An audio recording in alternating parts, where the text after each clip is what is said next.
Good evening everyone, welcome to my channel Learn with your guide.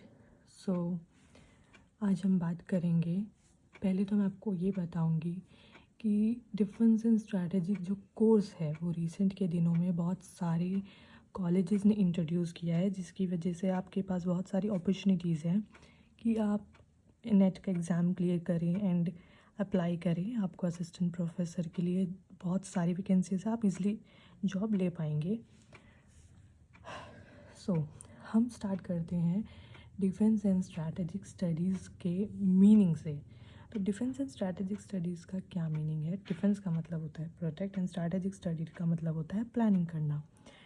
तो defence and strategic study जो course है, हम इसके through ये पढ़ते हैं कि हमारे देश ने, हमारी सरकार ने, हमारे अथॉरिटीज़ ने किस तरीके की प्लानिंग की है, स्मार्ट प्लानिंग, जिसके थ्रू हम अपने देश को प्रोटेक्ट कर रहे हैं।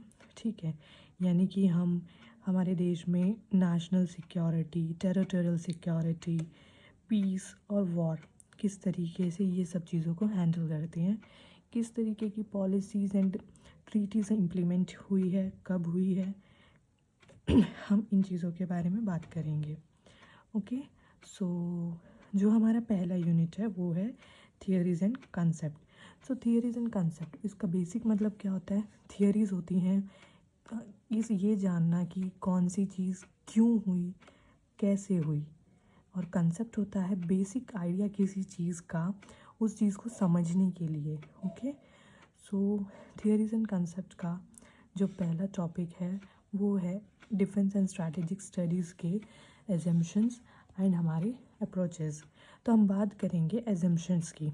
एजम्पशंस है जो डिफेंस एंड स्ट्रैटेजिक स्टडीज़ में, वो है security dilemma, balance of power and deterrence theory. So हम बात करते हैं अगर सिक्योरिटी डायलेमा की, तो आप जानते हैं कि हर एक नेशन, हर एक स्टेट अपने स्टेट को, नेशन को प्रोटेक्ट करने के लिए बहुत सारे एक्शंस लेता है। ओके, जो एक्शंस लिए जाते हैं अपने स्टेट की सिक्योरिटी को बढ़ाने के लिए, ओके, उसको इन्हांस करने के लिए, उसके थ्रेट को दूसरे स्टेट से बचाने के लिए। Okay, then insecurities and arms race होती हैं जो उन चीज़ों से रिलेटेड।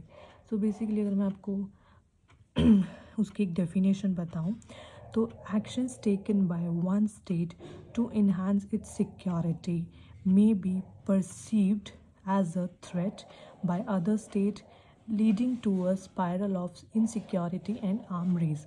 मतलब कोई देश, हर देश अपनी कंट्री में, अपने नेशन में बहुत सारे तरीके के आर्म्स इंट्रोड्यूस करता है, और दूसरी कंट्री उन्हें देखकर अपने स्टेट नेशन में वो आर्म्स लेके आते हैं।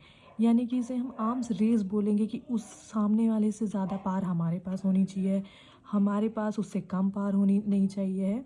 तो इस तरीके से आर्म्स रेस हो जाती है इनसिक्योरिटी की वजह से, कि कल को सामने वाला जो नेशन है, ऑपोजिट नेशन है, अगर आपसे पावरफुल है, आपका नेबरिंग कंट्री है, तो वो आप पे अटैक कर सकता है।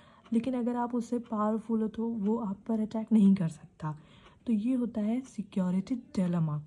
ओके, कि हम किस तरीके से एक्शंस ले रहे हैं अपने स्टेट को प्रोटेक्ट करने के लिए, उसमें सिक्योरिटीज़ बढ़ाने के लिए, जो फ्यूचर में थ्रेट्स हो सकते हैं उनसे।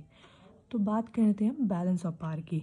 तो बैलेंस ऑफ पावर है जो, वो एक थियरी है जो एज्यूम करता है कि हर एक स्टेट में पावर बैलेंस होना चाहिए पावर का, प्रिवेंट करने के लिए डोमिनेशन, यानी कि किसी दूसरे स्टेट से अपने आप को कमज़ोर ना रखने के लिए हम अपने पावर को बैलेंस करते हैं।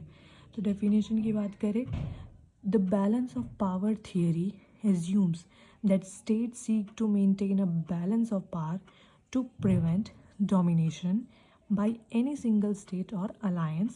It emphasizes the importance of alliance and military capabilities in maintaining stability. So the third one is deterrence of theory.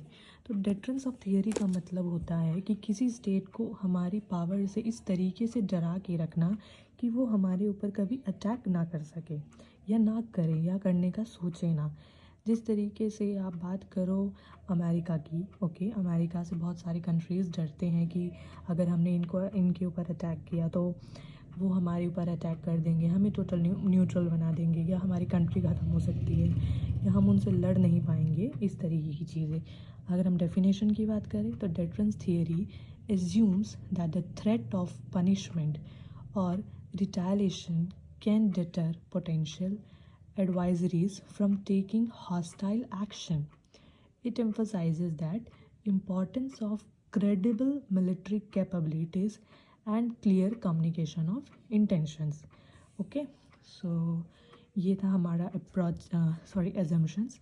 सो इन तीनों में से किसी चीज़ में डाउट हो या आप चाहते हो मैं और अच्छे से इनको एक्सप्लेन करूँ तो प्लीज़ आप कमेंट करके बताइएगा।